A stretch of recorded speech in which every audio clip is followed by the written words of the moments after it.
विरोधकांना आमची ताकद समजली। मंत्री भरत गोगावलेंनी विरोधकांना डिवचले। महायुतीचे सर्वाधिक उमेदवार हे बिनविरोध निवडून आलेत आणि विरोधकांना उमेदवारही मिळाले नाहीत असं गोगावले म्हणाले।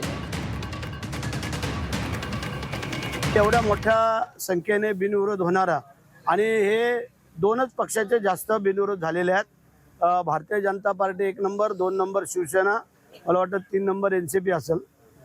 परंतु आमच्या जवळजवळ 21 ते 22 सीट बिनविरोध झालेल्या आहेत। भारतीय जनता पार्टीच्या जवळ 40-42 काहीतरी झालेल्या आहेत, एनसीपीच्या काही प्रमाणात आहेत आणि इतर अदरवाईज काय आहेत। तर चांगल्या प्रकारचं खातं खोललेलं आहे आणि ह्याच्यातच कळलेलं आहे की विरोधकांची ताकद काय येते।